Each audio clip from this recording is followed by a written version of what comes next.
This week on the Movie Mob podcast, a mother, a couch, and Ewan McGregor. Martin Scorsese is going to play Jesus in new trailers for the Bikeriders, the Royal Hotel, and Thanksgiving. Eat up.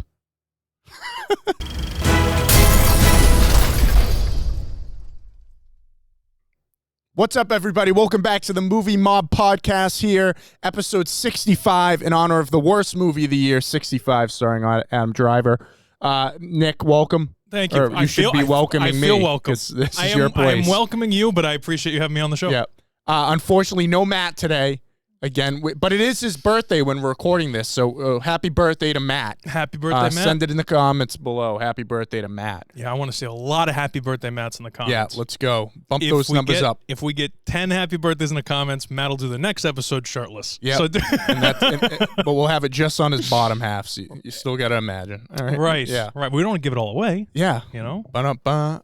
All right, we got some movie news here. And this first topic, it's a shame because I feel like Matt would have some thoughts on this one. But Mother, Couch is the title of this film from a Swedish filmmaker. He's only 32 years old. What's his name? His name's Nicholas Larsson. Great name. And this movie is based on a novel, a Swedish novel. I mean, Mama I Sofa by Jerger Verdborg.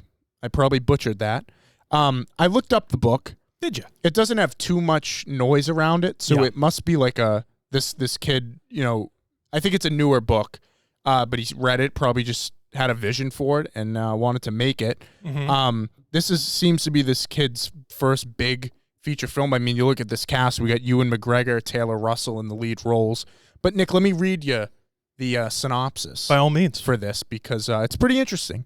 The film follows a mother who sits on a couch at a furniture store and refuses to get up, leaving her kids to figure out why. Isn't that interesting? Yeah. I mean, do we know a genre? Is it a horror film? So based off these shots here, so we have two images here that were released. No trailer yet. It's the first I've heard of the movie. Yeah. But, I mean, look, Ewan McGregor's looking stressed a bit. Well, I mean, his mom won't get off the couch. Yeah. Well, I'm assuming that's the husband, no?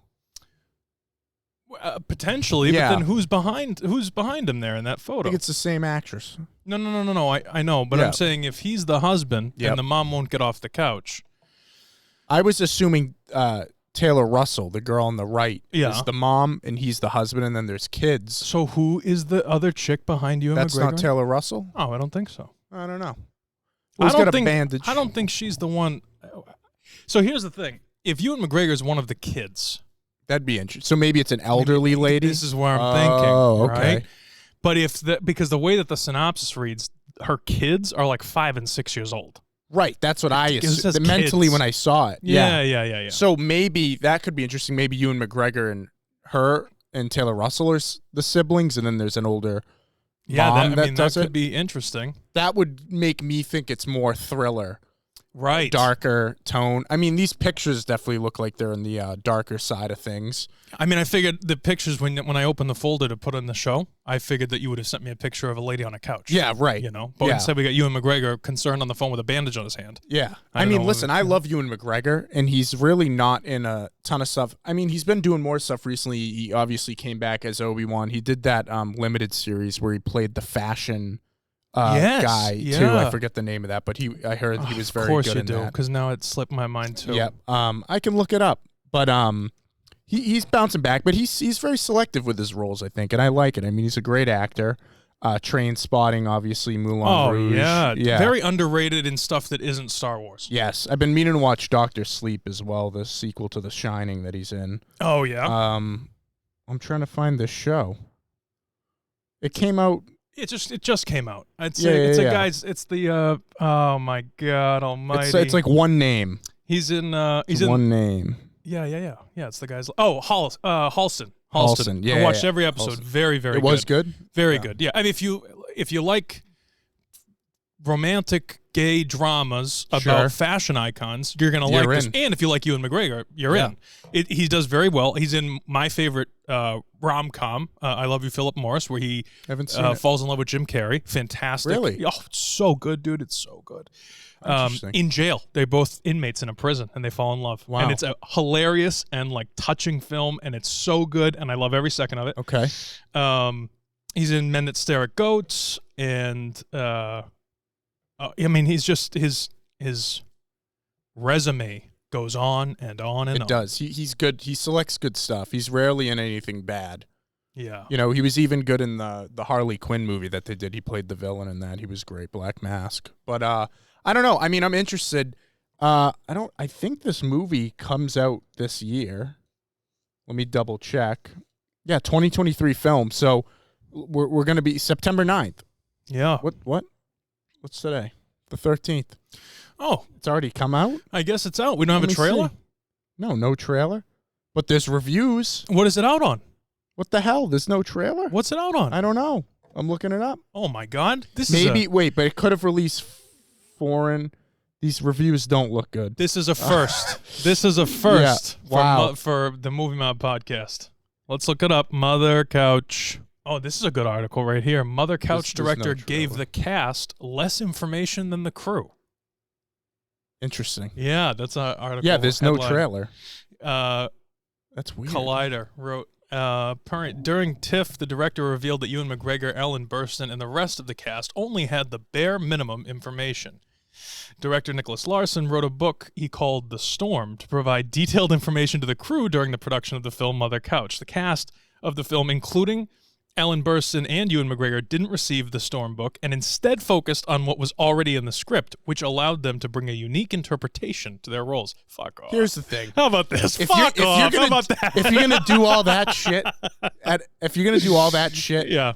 You better come to play. You wrote a whole fucking book. You know what I mean? You wrote a book. Right now, these reviews are not too hot. Let me ask you this. Ask you this. So you're directing a film, right? And I know I give shit to I talk shit about crew people all the time, but you write a book, right? You think the PAs are reading you a book about the backstories of the characters in the film?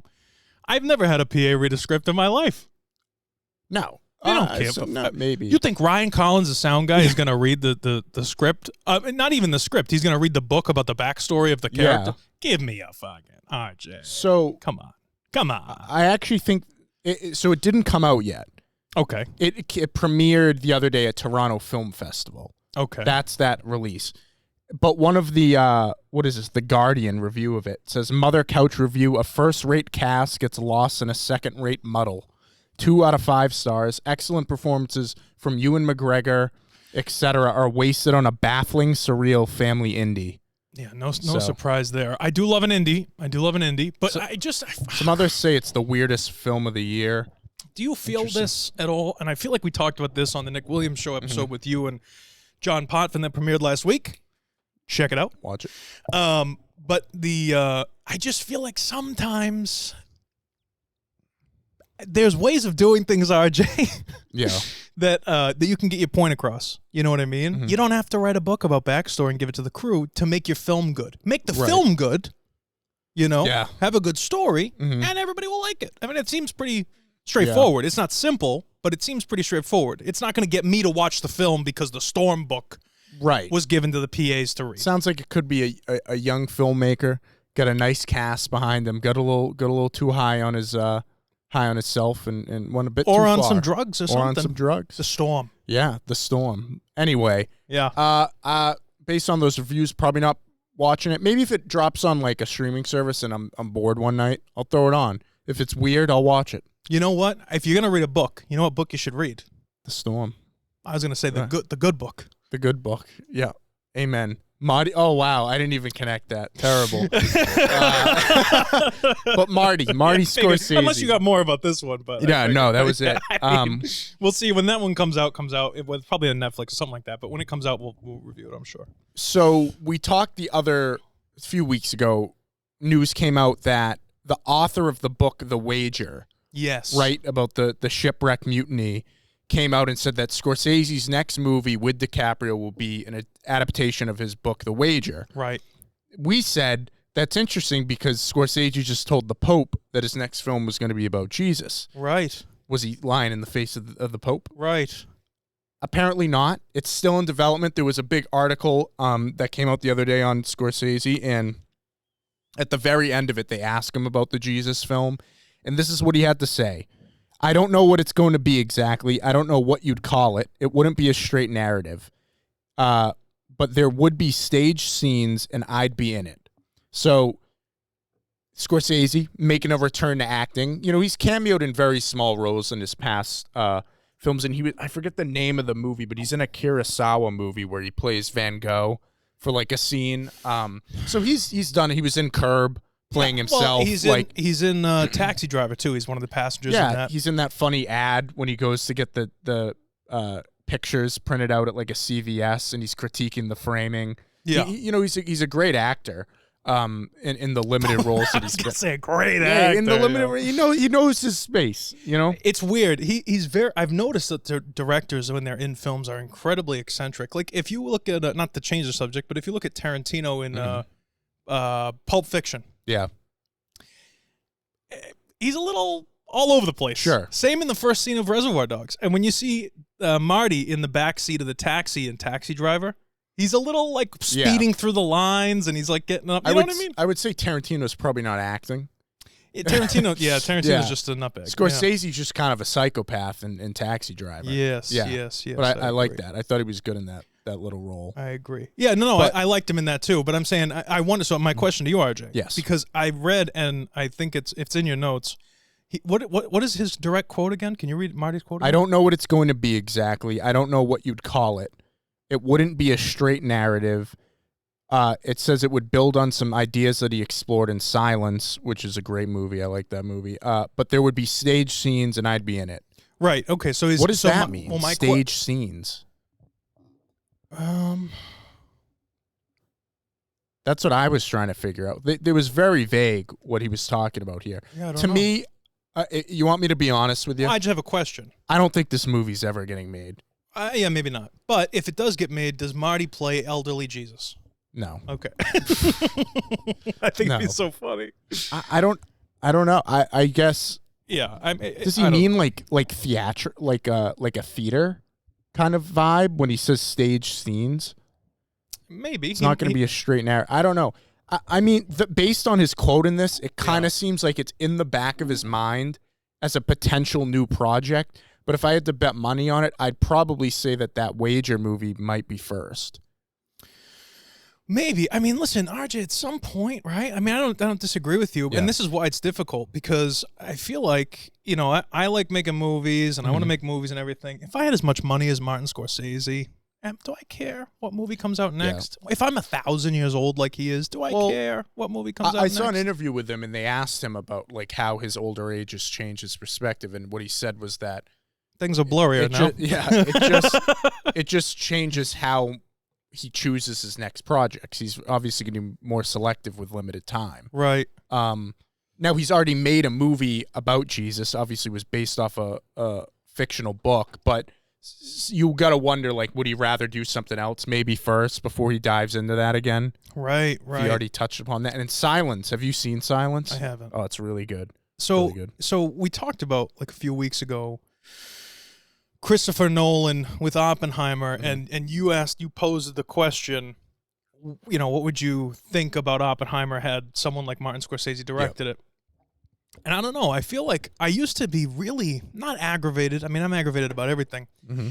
But I used to be like kind of annoyed at the concept of Tarantino only making 10 films in his career. Right, and he just came out the other day and said that he's filming the last one in Los Angeles. Yeah, so. And who has the role? I sent you the thing. Philip Hauser, something. Oh, the guy from he's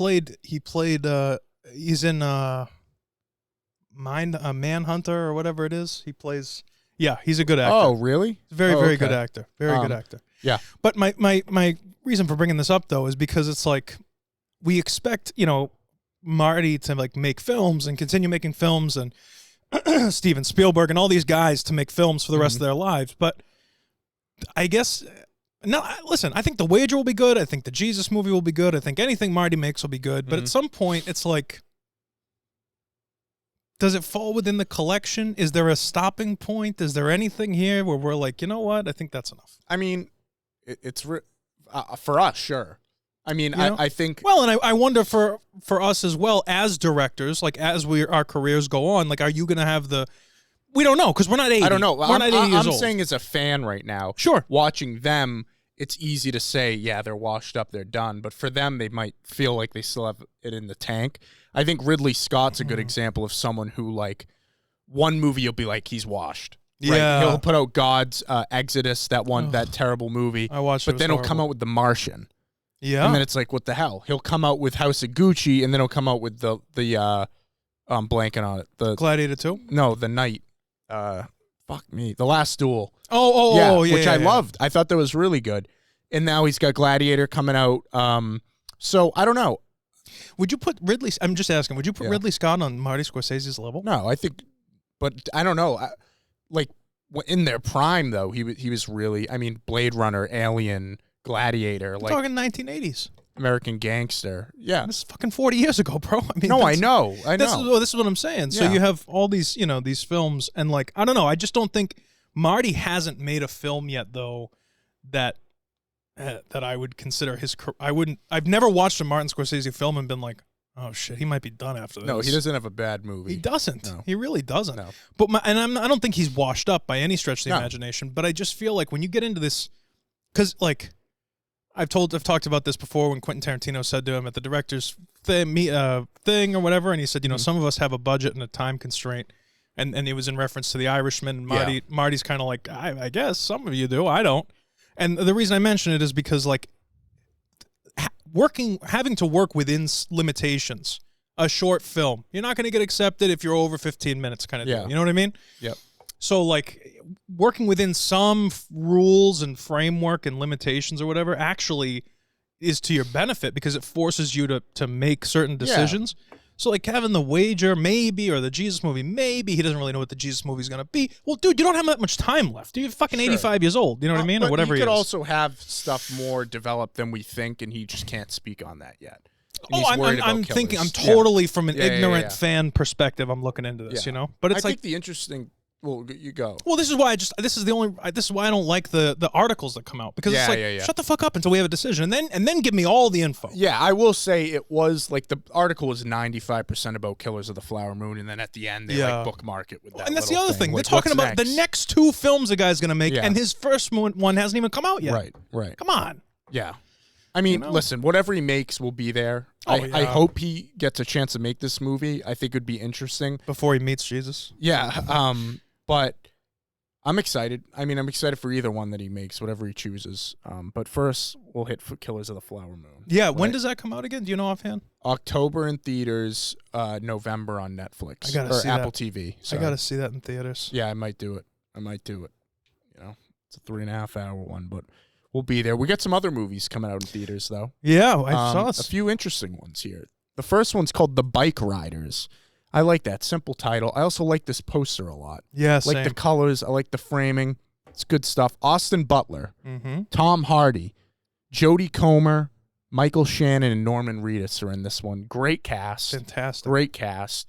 It's about bike riders. Yeah, about a biker Sons gang. of Anarchy, the movie. Yeah, it seems like Austin Butler is kind of the young buck in this place. Tom Hardy, Michael Shannon, those guys are some experienced veterans and stuff. And it looks like a very, not simple movie, but you know what I'm saying? It's grounded. Simple-minded. Yeah. Bit of Sons of Anarchy, obviously. 100%. Which I never watched that, but, I know there's a ton of people that love that show and this vibe. And I was in. I'm excited for this. Again, we talk all the time about not so much as indie movies, but just like big studios making smaller films. Sure. With a good cast and a good story, and it's not a sci-fi or fantasy thing. It's not a reboot or a sequel. This seems like I'm glad this movie's getting made. Same. It's already got some early reviews that are really good, so I'm excited for this. Yeah. If I'm not doing anything one day and I want to go to the theater, I'll see it. Yeah. So I'm excited for this. The trailer looked awesome. I'm a huge Tom Hardy fan. Yeah, I love Tom Hardy. The guy can do no wrong, and there's nothing off limits. He can be emotional and sensitive, or he can kick your fucking ass. Doesn't matter who you are. Yep. Great actor, fantastic cast. Austin Butler, I'm actually happy to see, and I was really impressed because with Elvis, the guy lived as Elvis, and was doing the whole. In the interviews, he still had the Elvis voice and all that stuff, and it really put a bad taste in my mouth with Austin Butler. Yeah. Only because it's annoying after a little while. Sure. And I'm a big critic of fucking everything, okay? But with this, I was impressed because it shows that he has some range. Yeah. It looks like he's not just Elvis, which is really cool. Now, granted, he's also in Dune 2, but that's not coming out till March. So, and there's so much makeup on him, you can't even really tell that it's Austin Butler in Dune 2. So, like, this is, it looks like a cool role. He plays the hot guy that the girl falls in love with, and I think it's probably going to be from her perspective. Telling of the story just based on the trailer. He's got that 60s movie star look with the hair and everything. Yeah. I love in the trailer when Tom Hardy, when they go, what do we do with the bar? And he just goes, burn it down. Yeah. It's so casual. Like, why are you asking me such a stupid question? I love that. It looks awesome. I'm not a huge motorcycle guy. Yeah, neither am I. But I'm gonna see this because of Tom Hardy and Austin Butler and that chick. What's the main lead character? The lady. What's her name? Jodie Comer. Does she not look like a young Winona Ryder kind of? Yeah, a little bit. Yeah, I could see it. I was getting those vibes. To your point on the biker thing, I would agree with you on that. Though I will say my favorite episode of True Detective season 1 is when Matthew McConaughey has to infiltrate the biker gang. And there's that whole thing that goes down. So I mean, there's opportunity there to do a lot of really cool stuff. And obviously, Sons of Anarchy had a big following. Yeah. So I'm sure between Austin Butler, between the biker thing, I'm sure this will do well. It's got a 92% on Rotten Tomatoes right now, critic score. Only 12 reviews, though. And I mean, that doesn't really mean much. I don't know if you saw the other day, the Rotten Tomatoes thing came out. No, say it what? Like, I mean, we all knew, but there was like a big scandal saying that certain people were paying off Rotten Tomatoes reviews. You don't say. Yeah, right. I mean, we knew, but that's crazy. I didn't know that. Yeah, but anyway, I'm excited for this. I'll probably be seeing it at some point. Yep, but I'm in. The Royal Hotel. This trailer popped up the other day. Neon's they're rising up. They're definitely spending a lot of money on advertising because they have like 17 films they've been advertising. What else? Ferrari. Yeah, Ferrari, Five Nights at Freddy's. And they have the deal with SAG, I believe, because they're one of those smaller companies that made a deal already with them. So that's why Adam Driver was at the film festival the other week talking about Ferrari. So they're allowed to do that. So we got Julia Garner and Jessica Henwick in this one. Didn't have any idea what this was. It's from the producers of The Power of the Dog. You ever watched that? It was the Benedict Cumberbatch movie. Came out a few years ago. It was pretty good. I think you'd like it. It's called The Royal Hotel. Now, do you watch Ozark? I don't, but I know the girls from Ozark. Ruth. Yeah. She's good. This trailer? I don't know either. Yeah. So I will say I was a little skeptical going in because I thought it was going to be another. What's that movie that Matt wanted to watch? Yes, Drive Away. I totally agree with you. I was like, here we go. Yeah, the first minute, it's like, what is RJ doing? What do we do? Now there's a couple of jokes in there. I appreciated the humor. Yeah, that was nice. And then they go down to Australia, I guess, and they work in a bar. Sure, I guess there's a bar where they frequent. Yeah, it would look like they worked there, though. They went down there for work, and the patrons of the bar harassed these women. Yep. And, okay. And then it turns into like a thriller suspense thing. I guess. Yeah. I don't, it's the thing. So I actually did watch the trailer. I sat there and I watched it. No, but sometimes I put it on in the background and we talk about it after. But like I actually watched the trailer and I don't know where it goes, and it wasn't enough of like it being vague enough. It was too vague, is what I'm saying. I wasn't able to piece together what the fuck I was looking at. I was waiting for a tone shift, something and then it does shift tones. But why? Because the guy gives her a hard time. It's weird. She has like a mental breakdown. Yeah, well, she's like Hugo Weaving's everyone here scares me. Well, you know what this reminds me of was another movie. It's only an hour and a half. Yeah. Interesting. Another movie that came out. Oh God, I forget the name of it. I only saw the trailers for it, but it was this weird thing where like this girl goes to a house, and then there's this guy there who like everyone in the town has his face. I think it was called Men. Okay. But very same thing where like it's a woman and all these like men are like around them, psychological like. Yeah, it was called Men.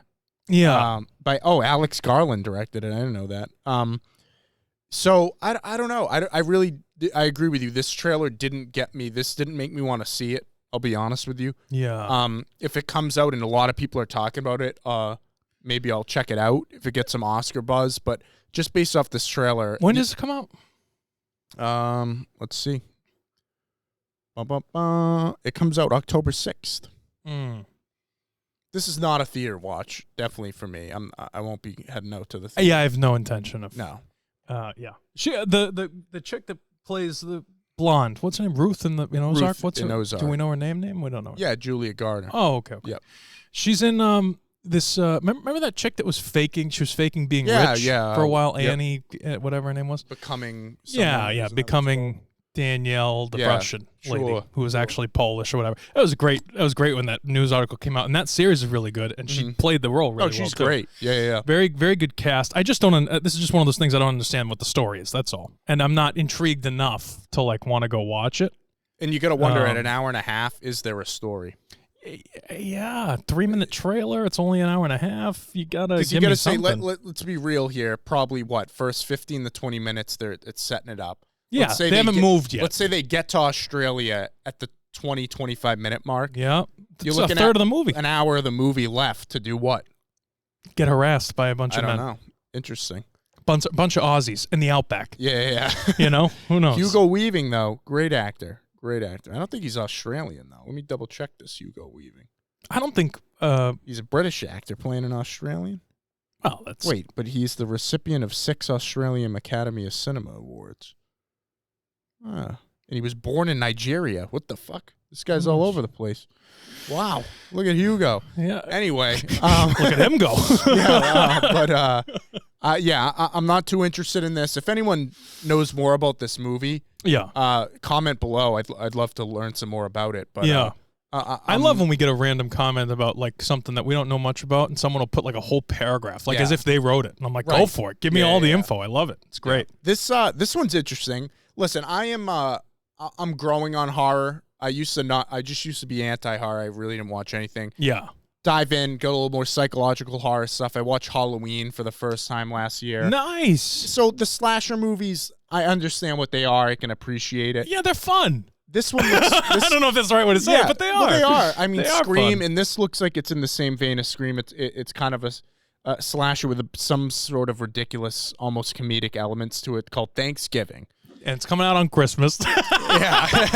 It's coming out in November 17th. Yeah. Directed by Eli Roth, obviously the Jew Bear from Inglourious Basterds. Bear Jew, but yeah, sure. Oh yeah, Bear Jew. He's not a Jewish bear. He's a bear-shaped Jew. But go ahead. But what's interesting about this, Nick, is when I watched the trailer, I just saw it. It popped up on my YouTube. I'm like, whatever, I'll watch it. Seems stupid. Yeah. Then I saw the comments, and people were talking about how they were like, oh, wow, I can't believe he finally made this after 15 years. I'm like, what do they mean?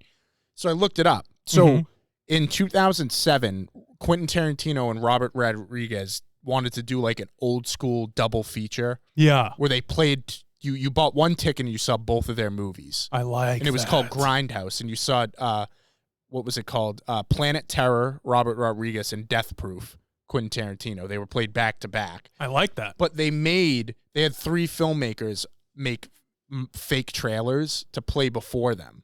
So this was one of them. That's cool, man. Eli Roth made a trailer for a movie called Thanksgiving, and this was it. And now he's actually making the movie. And one of the other movies is Machete. Oh, cool. Okay, That was also a mock trailer from this Grindhouse thing that they turned into a movie. I like that a lot. So That's a cool idea. It is, and it's like Tropic Thunder when they play the fake trailers before the movie. Yeah. So I thought there was a really interesting backstory to this. I mean, listen, Eli Roth is pretty good, I'd say, in the horror realm. Yeah. I haven't seen too many of his movies, but I like the look of this. I like that there will be no leftovers. Yeah, that's great. It's very Thanksgiving oriented. Well, we already got a Halloween. We already got a Santa Claus one. I think they did. Nightmare Before Christmas. Yeah, and now we need a Thanksgiving. Yeah. They just probably wait. have an Next, Easter I was bunny. just gonna say next year we'll have Easter Sunday. Yeah. That'll be great. I don't know. What'd you think of this? It's a slasher film. Yeah. So this is the thing. I have a mindset going into these things, especially if you know what you're watching, right?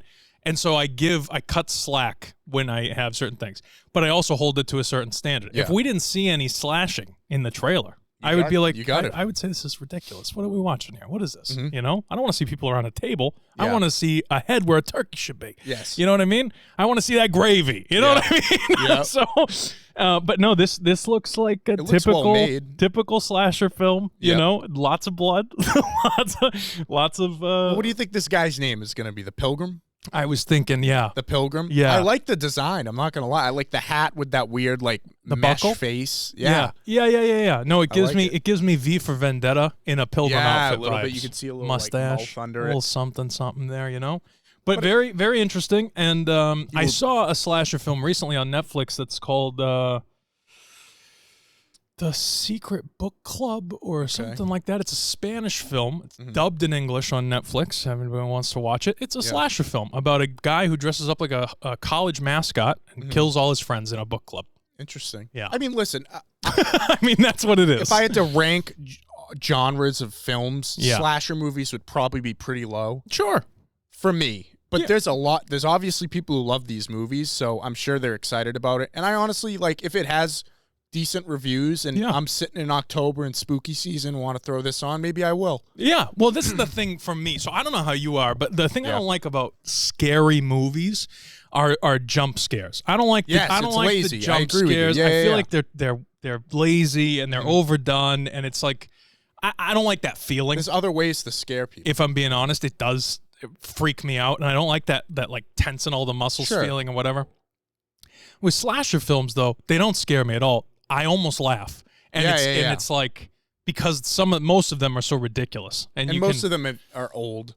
Yeah. But even the newer ones. I mean, I don't know. It's obviously like a horrible thing if you ever have to actually see it. But if you've ever seen someone who really gets shot, right?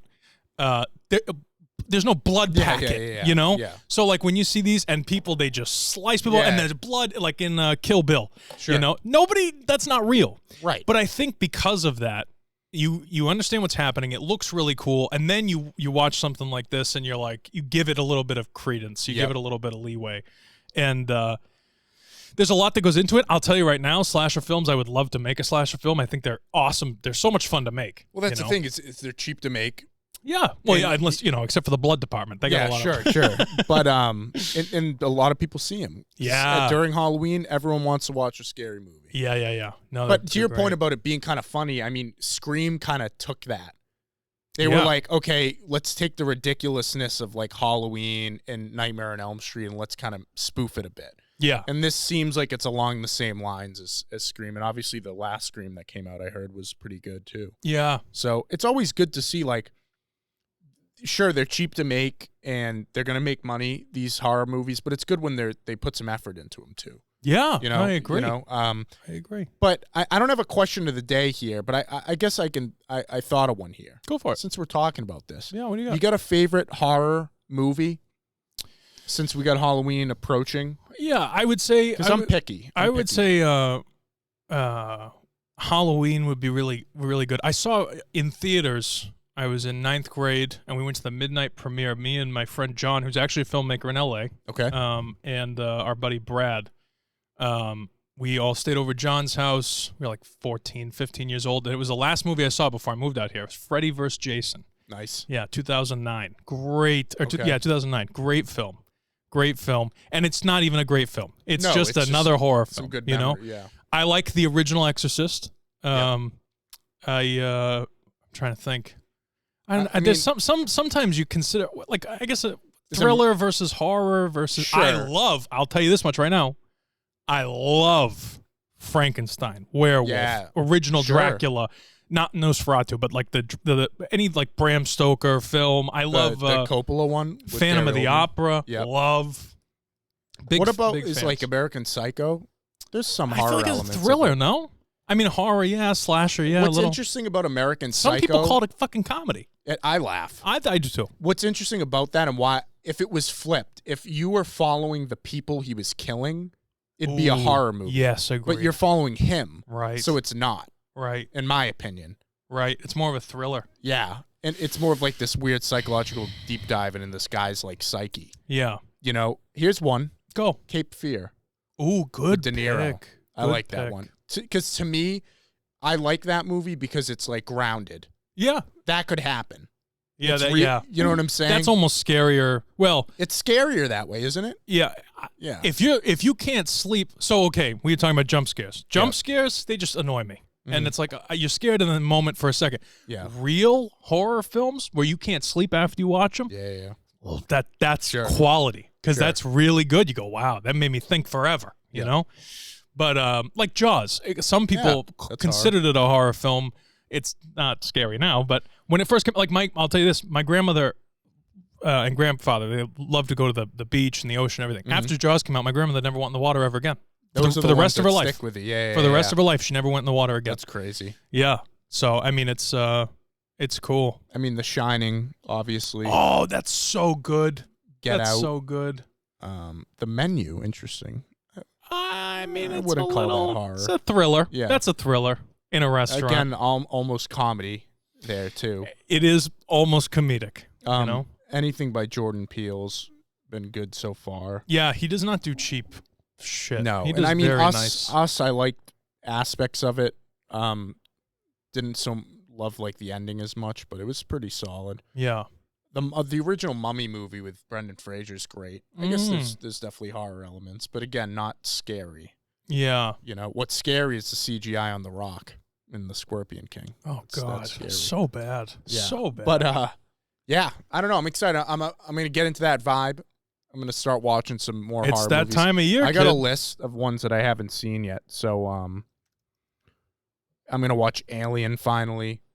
I've always been. I watched Predator the other day with with Schwartz. Yeah, Schwartzy. How was that? First time? It was Get to the Chopper. Yeah, it's that one. Very, very good. Was it good? Yeah. Very good, but it's not good at all. But it's like, really? Yeah. Oh, you know what I love? I just Googled horror films. So they consider these horror films. Some of them would be, yeah, I know. Midsummer, I'd call that horror. Love Midsummer. Yep. Love Midsummer. Hereditary. Love Hereditary. Silence of the Lambs. Yeah. It's a thriller. It's a psychological They call it a horror. Yeah. I like it. American Psycho's on there. I still haven't seen The Lighthouse. I got to watch that. Oh, that's great. That's not, to me, that's not a horror movie. That's just a psychological thriller type movie. It's another moment. I wish Matt was here, because Pooh, Blood, and Honey's right up there. And they're making the second one right now. Yeah. They're filming it right now. What's it called? Saw. Saw, yeah. Those are classics. Yeah, those are horror. Yeah. Just another kind of slasher. Always Afraid, I guess, is on there. But still, I love Frankenstein. Very, very good.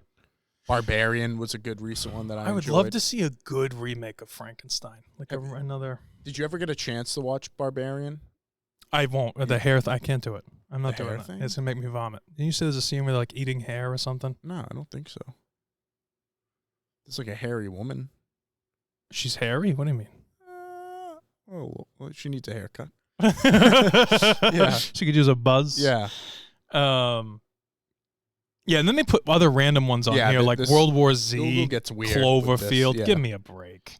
Give me a break. Morbius. That's scary for other reasons. That's scary that it got made. Yeah. Yeah. The Passion of the Christ. Children of the Corn. They get the Passion of the Christ on here. Well, it's scary to some people. Yeah, I guess. Texas Chainsaw Massacre. That's a scary fucking movie, dude. That one will make you think forever. Well, you know what's actually used to scare me about the Passion of the Christ? You've seen it, right? Yeah. You know, like that scene, Mel Gibson. Yeah, where Jesus is in the garden, and it's a girl. They had a woman play Satan. Yeah. She's bald, and she's got that like hood over her, and just like creepy look to her. That always was like freaking me out. So I guess that scene's pretty scary. Yeah. Passion of the Christ is not a film for children. That's for sure. But I guess, you know what's interesting about that while we're on the topic of that? Go.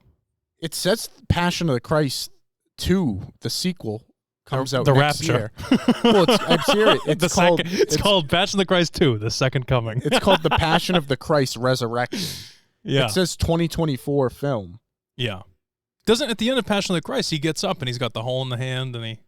I believe so. But I can't tell if naked. they filmed this movie already. Because Mel Gibson, it says, will start filming in January of 2024. Oh, okay. So it's not coming out in 2024. Right. That's going to be interesting. Yeah. I mean, he didn't stick around long after he got up That's again. what I'm wondering. Well, Mel Gibson has said it'd be a pretty weird movie. Like, they're... I don't know if I like that. Yeah. If you're going to do biblical, don't be blasphemous. Yeah, like that's weird to me. That's too much. That other film that you texted me, we don't have to go deep into it, but the one with the second. Oh, yeah. Yeah, people were lighting that one up. It's just weird. Don't mess. The book of whatever his name was. The Book of Clarence. Yeah. You're never going to win me over on something like it's not funny. It's funny to make fun of religion. You know what I mean? Yeah. But don't but be that was taking blasphemous. itself serious. Yeah, it's weird. I don't like that. I don't like that. Very odd. And I wouldn't, it's not because I'm Catholic. I wouldn't do that with Jewish people. I wouldn't do it with Buddhist people. Like, just don't, it's too much. Yeah, but we're in a society now where that's kind of, people are losing that touch on those things, you know? Yeah, but that doesn't, okay. Sure.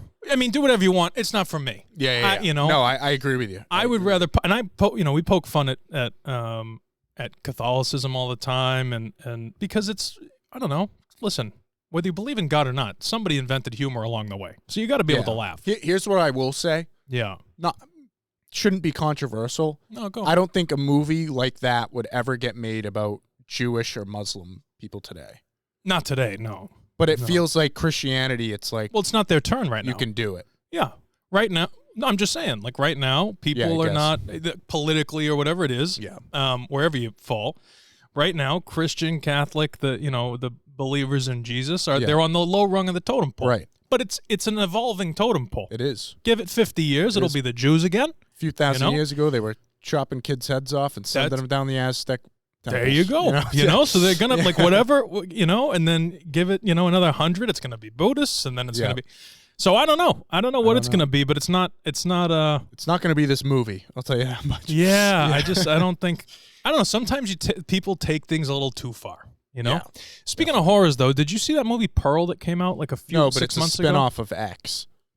Okay, with Kid Cudi. I believe that in that, yes, in the movie. From what I understand, the movie X. Yeah. There's like that creepy old woman. This is a prequel about her, so it's like her younger. I see. But I heard they both got rave reviews. You could even say, I don't know if you've seen them all or not, but some of the later Harry Potter films kind of horror. It's a fall vibe. All the Harry Potters, I would agree. Yeah. But there are elements. I do love Harry Potter. Oh, I mean, Goblet of Fire, the end of Goblet of Fire. Very good. When he's got the Death Eaters and they're that's definitely scary when they're in the maze. Yeah. Very good. Yep. Goblet of Fire. I like the last two, parts 1 and 2 of chapter 7 or whatever it is. Book 7. It's good. That's all you like? Fuck the other movies. No. And I like the first one. It sets up the whole story. Sure. First one, I'll be in tears by the end of it. I mean, it's so good. It takes me immediately back to my childhood. Yeah. I like, I don't know. I don't like go off on a big Harry Potter thing. I was just going to say, like, I like the fact that they even said in the disc 2 of Harry Potter 1, they said that they used the book as the script. Like, it was literally, but you know how there's adaptations. Yeah. No.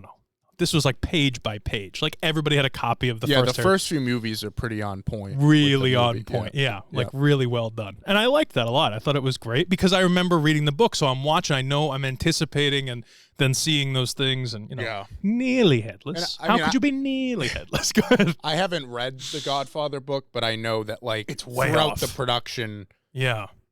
Coppola had the book on hand, though. He was constantly writing notes. Yeah, he chopped out full storylines to condense it, and it's still 3 hours. And I think a lot of people would argue that that's a good example of the one movie that's better than the book.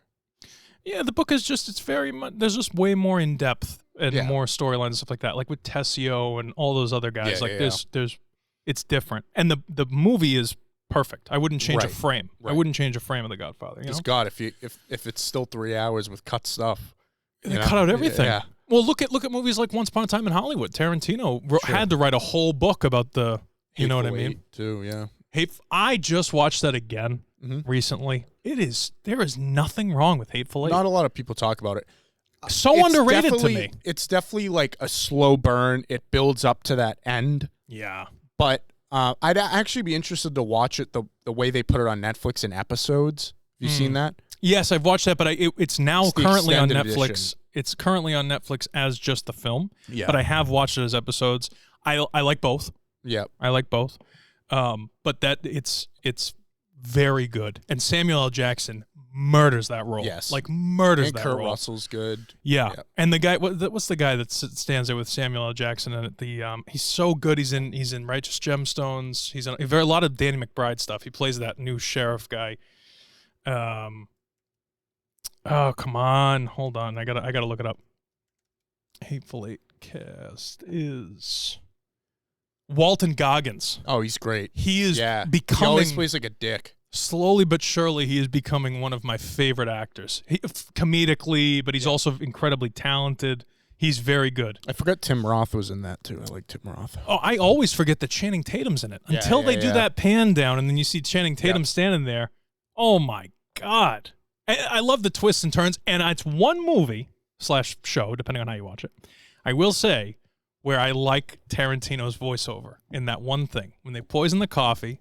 And you hear Quentin Tarantino goes, "Let's go back 15 minutes," and he does a little sets up that whole thing. Oh, I forgot he does that. Such a good little moment of like resetting. He does it one time. It's not a story thing, and it just goes to show like you can fuck with the process a little bit if you know what you're doing. You gotta earn it though. Yeah.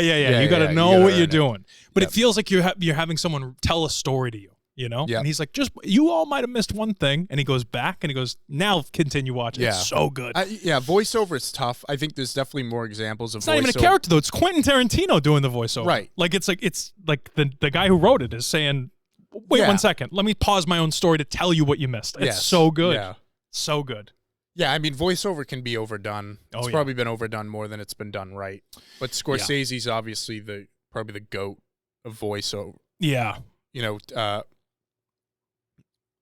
Wolf of Wall Street, Goodfellas, Casino. Oh yeah, they're all. I mean, they all have. But it's almost like it's not there to like tell you stuff as much as it's there to like facilitate the story in a way where like it's moving. Yeah, you know what I'm saying? Because that's why you can watch Goodfellas 2.5 hours and like you're locked in the whole time. Yeah, you know. Yeah.